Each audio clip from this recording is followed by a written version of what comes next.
অসুস্থতা একজন মানুষের জীবনে চলার পথে সৃষ্টি করে বাধা। নিজের শারীরিক বা মানসিক অবস্থা বিবেচনায় সম্পূর্ণ সুস্থ থাকতে অনেকেই জানেন না তার কি করা উচিত। তাই স্বাস্থ্য বিষয়ক নানা সমস্যায় পরামর্শ এবং সমাধানের পথ বাতলে দিতেই আমাদের সাপ্তাহিক আয়োজন হেলথ কেয়ার ডায়াগনস্টিক সেন্টার নিবেদিত স্বাস্থ্য কথা। প্রতি শুক্রবার এই অনুষ্ঠানে থাকে স্বাস্থ্য বিষয়ক নানা আলোচনা। স্টুডিওতে থাকে একজন বিশেষজ্ঞ চিকিৎসক। আমাদের সঙ্গে আজ স্টুডিওতে নেই, তবে যুক্ত রয়েছেন আমাদের সঙ্গে একজন চিকিৎসক, রয়েছেন ইন্টারভেনশনাল বাত ও ব্যথা বিশেষজ্ঞ ডাক্তার মঞ্জুরে খোদা। আমাদের আজকের আলোচনার বিষয় বাত ও ব্যথার স্টেম সেল চিকিৎসা। এই বিষয়ে আমরা আলোচনা করব। দর্শক, আপনাদেরও সুযোগ রয়েছে স্ক্রিনে দেখানো নম্বরে ফোন করে পরামর্শ নেবার। আপনাকে স্বাগত জানাচ্ছি আমাদের আজকের অনুষ্ঠানে। শুরুতেই যে বিষয়টি প্রশ্ন করতে চাই যে বাত ব্যথার তো বিভিন্ন ধরনের রোগ রয়েছে, সেই ক্ষেত্রে যে এই যে আর্থাইটিস বা এই যে গেটে বাত আমরা যেটাকে বলি, সেই বিষয়টি যদি একটু ক্লিয়ার করতেন আপনি। জি, আপনাকে ধন্যবাদ আমাকে আমন্ত্রণ জানানোর জন্য। তো আমি যেটা বলতে চাচ্ছিলাম যে গেটে বাত বা রিউমাটয়েড আর্থ্রাইটিস হচ্ছে এই যতগুলো বাত ব্যথা রয়েছে তার মধ্যে সবচেয়ে বেশি দেখা যায় এবং সাধারণত এটি মহিলাদের মধ্যে বেশি দেখা যায়। তো এটা মহিলা পুরুষ যে কোনো কারোরই হতে পারে। তো সাধারণত দেখা যায় যে এটা 50 বা 60-এর দশকে এটা সাধারণত রোগের লক্ষণ শুরু হয় এবং এই লক্ষণগুলো হচ্ছে আমাদের হাতের বা পায়ের ছোট ছোট আঙ্গুলে যে ব্যথা হবে এবং অন্যান্য গিরায়ও ব্যথা হবে, সেটা জোড়ায় জোড়ায় ব্যথা। এবং সাধারণত এই ব্যথাগুলো দেখা যায় যে সকালে ঘুম থেকে উঠবার পরে বা বিশ্রাম নিলে বেড়ে যায় এবং এছাড়াও দেখা যায় যে সাথে জ্বর থাকতে পারে বা আঙ্গুলগুলো ফুলে যেতে পারে। তো এই যে রিউমাটয়েড আর্থ্রাইটিস, এটাকে আমরা সাধারণত গেটে বাত বলছি। এবং এই রিউমাটয়েড আর্থ্রাইটিসের যেটা প্রধান সমস্যা হয় সেটা হচ্ছে এটা যে শুধুমাত্র আপনার অস্থিসন্ধি বা জয়েন্টসে আক্রমণ করছে তা নয়, এটা অভ্যন্তরীণ অঙ্গ প্রত্যঙ্গ যেমন হার্ট বা ফুসফুস এগুলোতে আক্রমণ করতে পারে। যেমন ধরুন যে আপনার হৃদরোগের কারণ হতে পারে বা ফুসফুসের প্রদাহ বা আমরা বলি ফুসফুস ইন্টারস্টিশিয়াল লাং ডিজিজ বা ফুসফুসটা শক্ত হয়ে যায়, ফুসফুসটা বেলুনের মতো ফোলে, তো সেটি না হয় সেটি শক্ত হয়ে যেতে পারে। তো এই ধরনের লক্ষণগুলো প্রধানত গেটে বাতে দেখা যায়। তাহলে আধুনিক চিকিৎসা আসলে আমরা কিভাবে করতে পারি? এখন এটা সাধারণত একটা গুরুত্বপূর্ণ বিষয় যে রিউমাটয়েড আর্থ্রাইটিস বা যে এই গেটে বাত বলছি, সাধারণত শরীরে রক্তের একটা বিশেষ কোষ আছে, এটা হলো টি সেল। এই রক্তের বিশেষ কোষের একটা অতি সক্রিয়তা বা অস্বাভাবিকতা দেখা যায়। তো এখন পর্যন্ত যে প্রথাগত চিকিৎসা যে হচ্ছে সেখানে সাধারণত টি কোষকে দমন করা হয় এবং এই টি কোষকে দমন করলে একটা সমস্যা হচ্ছে যে আপনার রোগের লক্ষণ মানে ব্যথা বা এগুলো যে ফোলা এগুলো কমে, কিন্তু এই টি কোষ শরীরের একটা খুব গুরুত্বপূর্ণ কোষ যা রোগ প্রতিরোধ ব্যবস্থাকেও দমন আমাদের কাজ করে। এই টি কোষের ফলে সাধারণত দেখা যায় যে ভাইরাস বা ব্যাকটেরিয়া শরীরে প্রবেশ করলে আমরা সাধারণত রোগ প্রতিরোধ ব্যবস্থা সক্রিয় হয় এবং শরীরকে রক্ষা করে। তো এখন এই প্রথাগত যে স্টেরয়েডস বা আরও যে রোগ প্রতিরোধ ব্যবস্থা দমনকারী যে ঔষধ আছে, তার ফলে দেখা যায় যে টি কোষ এমনভাবে দমন হয়ে যায় যে সে ব্যথা নিবারণ করছে বটে, কিন্তু দেখা যায় যে রোগ প্রতিরোধ ব্যবস্থা দমন হয়ে যাওয়ার ফলে শরীরে কিন্তু অনেক ধরনের ইনফেকশন বা পার্শ্ব প্রতিক্রিয়া দেখা যায়। তো সেক্ষেত্রে আধুনিক চিকিৎসার জায়গাটা হলো এমন জায়গা যে সেখানে টি কোষকে দমন করা হবে, ব্যথা নিবারণ হবে এবং রিউমাটয়েড আর্থ্রাইটিস ভালো হবে, বাট রোগ প্রতিরোধ ব্যবস্থা কিন্তু দমন হয়ে যাবে না, তার ফলে পার্শ্ব প্রতিক্রিয়া না হয়। তো সেই টি কোষকে দমন করার জন্য আমরা সাধারণত এমএসসি বা মেজেনকাইমাল স্টেম সেল বা আরেকটা এটার নাম হচ্ছে মেডিসিনাল সিগন্যালিং সেল, যেটা এক ধরনের বিশেষ ধরনের মাতৃকোষ যেটা নবজাতকের নাভিরজ্জু বা এটা প্লাসেন্টা থেকে সংগ্রহ করা হয় এবং এই এমএসসির ফলে দেখা যায় যে সেটি শরীরে প্রবেশের ফলে রোগ প্রতিরোধ ব্যবস্থাকে দমন না করেই সে কিন্তু বাত ব্যথা নিরসন করে। অর্থাৎ এই বিষয়টি কি আমরা স্টেম সেল বলছি। আমার আরেকটি কোটি বাত সম্পর্কে আপনার কাছে একটু জানতে চাই যে এই কোটি বাত সহ অন্যান্য মেরুদণ্ড কিংবা এই যে বাত ব্যথার জটিলতা নিরসনে আসলে এই যে স্টেম সেল এর ভূমিকা আসলে কতটুকু? আসলে বাত ব্যথা তো বিভিন্ন রকমের আছে, তো সবগুলোই আসলে অটো ইমিউন ডিজিজ বা শরীরে রোগ প্রতিরোধ ব্যবস্থা এমনভাবে কাজ করে যে এটা অতি সক্রিয় হয়ে ওঠে এবং সাধারণত ঘরের শত্রু বিভীষণ, অর্থাৎ রোগ প্রতিরোধ ব্যবস্থাকে সৃষ্টিকর্তা দিয়েছেন আপনার শরীরে যাতে বহিরাগত কোনো শত্রু ভাইরাস ব্যাকটেরিয়া ফাঙ্গাস এগুলো প্রবেশ করলে যাতে সেটা প্রতিরোধ করা যায়, কিন্তু সেটি না করে সেটি আপনার বিরুদ্ধেই কাজ করছে। তো অনুরূপ একটি বাত হচ্ছে কোটি বাত, এটার নাম হচ্ছে অ্যাঙ্কাইলোজিং স্পন্ডেলাইটিস বা এটা সাধারণত কোটি মানে কোমর দিয়ে শুরু হয়, তবে মেরুদণ্ডের যে কোনো জায়গাতেই সেটি ব্যথা তৈরি করতে পারে, আপনার চোখে আক্রমণ করতে পারে, এমনকি এই মেরুদণ্ড ছাড়াও অন্যান্য অস্থিসন্ধিতেও আক্রমণ করতে পারে। তবে সেটা প্রধানত আক্রমণ করে মেরুদণ্ডে এবং সাধারণত পুরুষদের দেখা যায় যে এই বাতটা বেশি হয়। তো সেই কারণে এটার নাম হয়েছে কোটি বাত বা অ্যাঙ্কাইলোজিং স্পন্ডেলাইটিস। তো এই বাতের পাশাপাশি দেখা যায় যে এখানে আপনার আরও কিছু অতিরিক্ত লক্ষণ হতে পারে, যেমন ধরেন যে আপনার দীর্ঘমেয়াদী আমাশয় থাকতে পারে বা বারবার মলত্যাগের প্রবণতা থাকতে পারে, চর্মরোগ থাকতে পারে, সোরিয়াসিস থাকতে পারে। হ্যাঁ, তো এই আবার যে কোনো ধরনের ডায়রিয়া বা ইনফেকশনের ফলেও কিন্তু এই কটিবাত হতে পারে। সাধারণত দেখা যায় যে সকালে ঘুমের থেকে ওঠার পরে বা বিশ্রাম নেবার পরে আপনি এমনভাবে ব্যথায় আক্রান্ত হবেন যে এটা সাধারণত সকালে আপনাকে একটু আপনার কোমরটা বা আপনার ঘাড়টা একটু জড়তা থাকবে, আপনি সহজে মুভমেন্ট করতে পারবেন না, কিছুক্ষণ পরে এটা আবার নর্মাল হয়ে যায়। তো এই ধরনের বাতগুলো কিন্তু ধীরে ধীরে কোমরকে বাঁকিয়ে দেয় এবং এটাতেও একই সমস্যা যে শরীরে একটা টি কোষ আছে, এই টি কোষের অতি সক্রিয়তা দেখা যায়। তো এই রোগটিতেও যেটা আমাদের সাধারণত আমরা বলছি যে কটিবাত, এখানেও সাধারণত আমরা স্টেম সেলকে এমনভাবে প্রয়োগ করি যাতে রোগ প্রতিরোধ ব্যবস্থাকে পার্মানেন্টলি দমন না করেই সে এই ব্যথাটা নিরসন করতে পারে এবং তার ফলে দেখা যায় যে এই যে কোমর ব্যথাগুলো সেটা সেরে যাচ্ছে। জি, আমার আরও বেশ কিছু প্রশ্ন রয়েছে, তবে সেই সব প্রশ্ন আমি আপনাকে করতে চাই এবং জেনে নিতে চাই এবং দর্শকদের জানাতে চাই। তবে একটা আমাদের বিরতিতে যেতে হবে, বিরতির পর ফিরে এসে আমরা আবারও অনুষ্ঠানে ফিরব। বিরতি নিচ্ছি ডিবিসি নিউজের সাপ্তাহিক আয়োজন হেলথ কেয়ার ডায়াগনস্টিক সেন্টার নিবেদিত স্বাস্থ্য কথায়, সঙ্গেই থাকুন। আবারও স্বাগত ডিবিসি নিউজের সাপ্তাহিক আয়োজন হেলথ কেয়ার ডায়াগনস্টিক সেন্টার নিবেদিত স্বাস্থ্য কথায়। আমাদের সাথে আজ আছেন ইন্টারভেনশনাল বাত ও ব্যথা বিশেষজ্ঞ ডাক্তার মঞ্জুর খোদা। আমাদের আজকের আলোচনার বিষয় বাত ও ব্যথার স্টেম সেল চিকিৎসা, এই বিষয়ে আমরা কথা বলছি।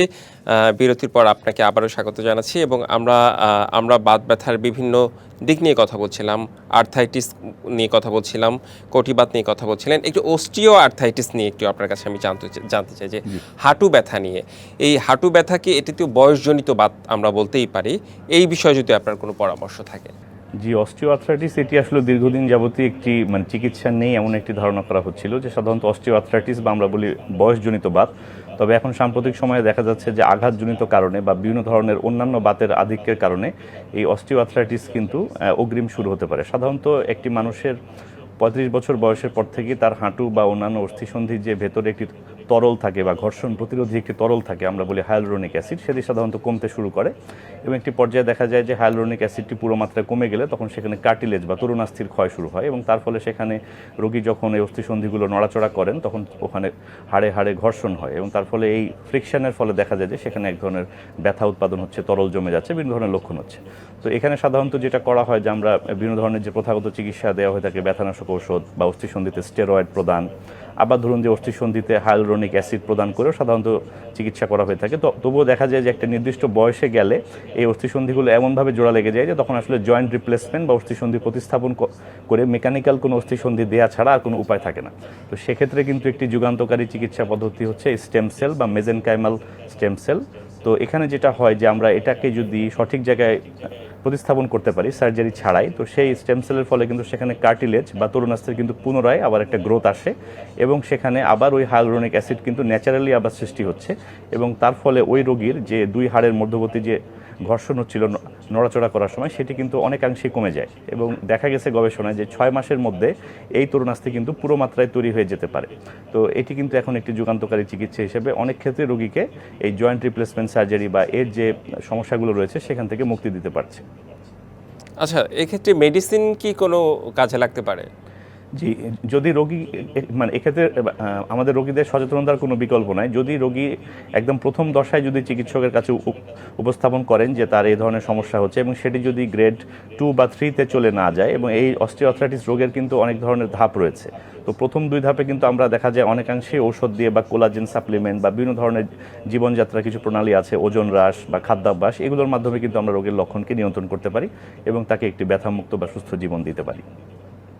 আচ্ছা, আমি একটু শুরুর দিকে আসতে চাই। আমার আরও কয়েকটি প্রশ্ন রয়েছে, সেটি হচ্ছে বাত ব্যথা। এই যে আমরা স্টেম সেল চিকিৎসা নিয়ে আজকে কথা বলছি, তো একজন রোগী প্রাথমিকভাবে কিভাবে ধারণা করতে পারবে যে তার কোন উপসর্গগুলো হলে সে আসলে বুঝতে পারবে যে আমি হচ্ছে আর্থাইটিস সমস্যায় আক্রান্ত কিংবা কটিবাত কিংবা অস্টিও আর্থাইটিস? আসলে এটার কি আলাদা আলাদা লক্ষণ নিশ্চয়ই রয়েছে?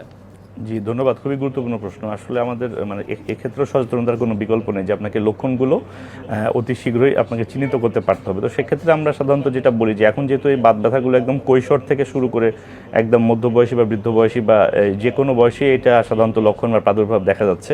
আগে সাধারণত ধারণা করা হতো যে এটা সাধারণত প্রৌঢ়দের হতে পারে বা এটা মধ্যবয়সী বা যুবক যুবতীদের হতে পারে না। তো সেক্ষেত্রে কিন্তু এটি এখন আমরা বলবো যে এই বাত বা ব্যথাগুলো এটাকে অটোইমিউন ডিজিজ। তো সেক্ষেত্রে কিন্তু রোগ অনুযায়ী অনুযায়ী ভিন্ন ভিন্ন লক্ষণ রয়েছে। তবে আমরা প্রধান কতগুলো লক্ষণ সাধারণত রোগীদেরকে যদি আমরা বলে দিয়ে রাখি, সেক্ষেত্রে তারা সাধারণত তারা নিজেরা সন্দেহ করে চিকিৎসকের কাছে বা রিউমাটোলজিস্টের কাছে তারা যেতে পারবে। সেগুলো হচ্ছে, আমরা বলি যে ইনফ্লামেটরি পেইন হচ্ছে যে আপনি খেয়াল করবেন যে যদি বিশ্রাম নিলে ব্যথার মাত্রাগুলো বেড়ে যায়। সাধারণত যে মেকানিক্যাল ব্যথাগুলো হয়ে থাকে বা কোনো আঘাতজনিত ব্যথা হয়ে থাকে, সেগুলো বিশ্রাম নিলে কমে যাবে বা কাজ করলে বা নড়াচড়া করলে বা ব্যায়াম করলে বাড়তে পারে। তো এই ইনফ্লামেটরি পেইন বা বাত ব্যথার একটি অন্যতম লক্ষণ হচ্ছে যে বিশ্রাম নিলে ব্যথাগুলো বাড়বে বা সকালে ঘুম থেকে ওঠার পরে আপনার অঙ্গ চালনা বা আঙ্গুল ভাঁজ করা, হাত মুঠ করা, পা দিয়ে নামা, এগুলোতে সমস্যা হতে পারে, সেটা মেরুদণ্ডে হোক বা হাঁটুর কারণে হোক। এছাড়া আরেকটা হতে পারে যে কোনো আপনার কারণ ছাড়াই দীর্ঘমেয়াদী জ্বর। আবার হতে পারে ধরুন যে আপনার মুখে ঘা, বা ধরুন যে চুল অতিরিক্ত মাত্রায় চুল পড়া, আবার ধরুন যে ত্বকে বিভিন্ন ধরনের র্যাশ বা চুলকানি বা আমরা বলি সোরিয়াসিস, বা অকারণে দীর্ঘদিন ধরে আমাশয় বা ডায়রিয়া। তো এগুলো থাকলে কিন্তু সাধারণত রোগীদের বাত ব্যথা সম্পর্কে সচেতন হওয়া উচিত।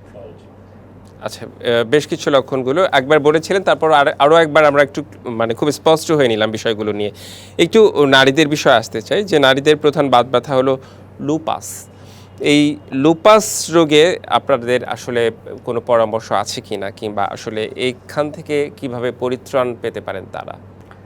জি, আসলে এই লুপাস হচ্ছে এমন একটি রোগ, এটাও একটা অটোইমিউন রোগ, এবং দেখা যাচ্ছে যে প্রতি 9 জন নারীর বিপরীতে সাধারণত একজন পুরুষ আক্রান্ত হন। তো সাধারণত আমরা বলে থাকি এটা নারী প্রধান একটি বাত ব্যথা, এবং সেখানে দেখা যায় যে এখানে যারা ইয়াং উইমেন আছে বা মেনস্ট্রুয়েটিং উইমেন আছেন, তাদের সাধারণত বিভিন্ন ধরনের লক্ষণ হয়। তো বাত বলে আমাদের একটা সাধারণ ধারণা আসতে পারে এটা বোধহয় জয়েন্টে ব্যথা সৃষ্টি করবে। তো জয়েন্টে অবশ্যই ব্যথা সৃষ্টি করে, কিন্তু এটি একমাত্র লক্ষণ নয়, বা সব রোগীরই সাধারণত অস্থিসন্ধিতে বাত ব্যথা নিয়ে কিন্তু এটি উপস্থাপন করে না। তো আমরা সাধারণত দেখতে পাই যে বিভিন্ন বিচিত্র ধরনের লক্ষণ হয়। যেমন ধরুন যে আমি কিছুক্ষণ আগে বলেছি যে মুখে অকারণে দীর্ঘমেয়াদে ঘা হতে পারে, চুল পড়তে পারে, আবার ধরুন যে অকারণে গর্ভপাত হতে পারে। ধরুন যে কোনো গাইনিকোলজিক্যাল বা স্ত্রীরোগ না থাকলেও তার দেখা যাচ্ছে যে 2-3 মাস মানে গর্ভধারণ হচ্ছে, তারপরে আপনার সেই সন্তানটি অটোমেটিক অ্যাবর্শন হয়ে যাচ্ছে বা গর্ভপাত হয়ে যাচ্ছে। এটি সাধারণত এক বা একাধিকবার ঘটতে পারে। আবার ধরুন যে ত্বকে বিভিন্ন ধরনের র্যাশ বা লালচে আভা দেখা যেতে পারে, বিশেষ করে রোদে গেলে মুখে বা গালে বিভিন্ন ধরনের র্যাশ দেখা যেতে পারে, এবং এটি সাধারণত দেখা যায় যে চুলকানিও সৃষ্টি করতে পারে। আবার ধরুন যে আমরা বলি যে কিডনি দিয়ে প্রোটিন যাওয়া, বা অকারণেই আপনার রক্তের ক্রিয়েটিনিন বেড়ে যেতে পারে, পা ফুলে যেতে পারে, পায়ে পানি আসতে পারে, বা পেটে পানি আসতে পারে। আবার ধরুন যে আমরা বলি যে ফুসফুসে বিভিন্ন ধরনের প্রদাহ সৃষ্টি করে, কাশি বা শ্বাসকষ্ট হতে পারে, বা ফুসফুস শক্ত হয়ে যেতে পারে। আবার এমনও হতে পারে যে ত্বক শক্ত হয়ে যেতে পারে। যেমন ধরুন যে আমাদের ত্বকের চামড়া কিন্তু এগুলো হচ্ছে আমরা বলি টেনসাইল বা ইলাস্টিক, এটাকে মানে টানা যায়। আবার এমনও লক্ষণ আছে যে ত্বককে আর টানা যাবে না, একদম আপনার মানে শরীরের সাথে একদম ফিক্সড হয়ে যাবে বা শক্ত হয়ে যাবে। এরকম বিচিত্র প্রকৃতির লক্ষণ হতে পারে। সবই কিন্তু লুপাস বা লুপাসের বিভিন্ন ধরনের সাবটাইপস। তো এগুলো যদি লক্ষণ কেউ দেখেন, তো সেক্ষেত্রে কিন্তু আপনাকে অবশ্যই একজন সচেতনভাবে রিউমাটোলজিস্ট বা বাত বিশেষজ্ঞের পরামর্শ নিতে হবে, বা অ্যাটলিস্ট আপনাকে পরীক্ষা করে জানতে হবে যে এগুলো বাত ব্যথার লক্ষণ কিনা। তাহলে সেই ক্ষেত্রে স্টেম সেলের ভূমিকা কি হতে পারে? হ্যাঁ, সাধারণত লুপাসে দেখা যায় যে এটা বিভিন্ন ধরনের অটো অ্যান্টিবডি শরীরে তৈরি হয়। যে অ্যান্টিবডিগুলো শরীরে রক্তে থাকবার কথা নয়, সেই অ্যান্টিবডিগুলোই তৈরি হচ্ছে, এবং আমরা আগে এগুলো নির্ণয় করা সম্ভব হতো না। এখন কিন্তু বিশেষ ধরনের রক্ত পরীক্ষার মাধ্যমে কিন্তু এই অ্যান্টিবডি শরীরে আছে কি নাই, বা সেটি আসলে লুপাসের কারণে হচ্ছে কিনা সেটি জানা যায়। যদি রক্তে এই ধরনের অ্যান্টিবডি থাকে, তো সেক্ষেত্রে আমরা যে প্রথাগত চিকিৎসা দিয়ে থাকি সেগুলোকে বলা হয় ইমিউনোসাপ্রেসিভ বা রোগ প্রতিরোধ ব্যবস্থা দমনকারী ঔষধ। সেটি বিভিন্ন নামে পাওয়া যায়। আমরা বলি যে হাইড্রোক্সিক্লোরোকুইন বা স্টিরয়েডস, বা আরও বিভিন্ন ধরনের অ্যান্টিবডি আছে। এই অ্যান্টিবডির বিরুদ্ধে কিন্তু অ্যান্টিবডি দিয়েও চিকিৎসা করা যায়। তো সেই ধরনের যে চিকিৎসা প্রণালীর একটি প্রধান সমস্যা হচ্ছে যে আপনার শরীরের রোগ প্রতিরোধ ব্যবস্থাকে যখন সেটা একদম পার্মানেন্টলি দমন করে ফেলে, তো বিভিন্ন ধরনের পার্শ্ব প্রতিক্রিয়া হয়, এবং দেখা যায় যে রোগ মুক্তির পাশাপাশি উনি বিভিন্ন ধরনের বাড়তি রোগে ভোগেন। তো তার ফলে তার দেখা যাচ্ছে যে জীবনযাত্রাটা অতটা সুখকর হয় না, এবং দেখা যাচ্ছে যে লুপাস রোগীদের কিন্তু অনেক ক্ষেত্রেই তারা স্বাভাবিক আয়ুষ্কাল কিন্তু পূর্ণ করতে পারেন না, তার আগেই তাদের মৃত্যুবরণ করতে হয়। তো এ কারণে আমরা দেখছি যে বিশেষ করে এটা কেন ঘটে, যে যদি কিডনি আক্রমণ ঘটে, তো কিডনি আমরা বলি রেনাল ফেলিওর হয়ে গেলে সে কিন্তু খুব অল্প বয়সেই ডায়ালাইসিসে তাকে চলে যেতে হতে পারে, ডায়ালাইসিস নিতে হতে পারে, বা ফুসফুসের কার্যকারিতা হারিয়ে যেতে পারে। তো সেক্ষেত্রে আমরা সাধারণত যদি স্টেম সেল বা আমরা বলছিলাম যে এমএসসি দিয়ে চিকিৎসা করি, তো এটা যেহেতু একটি ন্যাচারাল চিকিৎসা পদ্ধতি, এখানে এমন ধরনের উপাদান বা রিসেপ্টর রয়েছে যেটি সাধারণত ওই যে আমরা যে বললাম যে রক্তের বিভিন্ন ধরনের অস্বাভাবিক অ্যান্টিবডি আমরা দেখি, অর্থাৎ স্টেম সেল এই ক্ষেত্রে আসলে খুবই গুরুত্বপূর্ণ। আপনার কথা যেটি বুঝতে পারলাম। আপনাকে অনেক ধন্যবাদ আমাদের আজকের অনুষ্ঠানে যুক্ত হবার জন্য এবং সময় দেওয়ার জন্য। হেলথ কেয়ার ডায়াগনস্টিক সেন্টার নিবেদিত স্বাস্থ্য কথা এই ছিল আমাদের আজকের আয়োজন। সঙ্গেই থাকুন।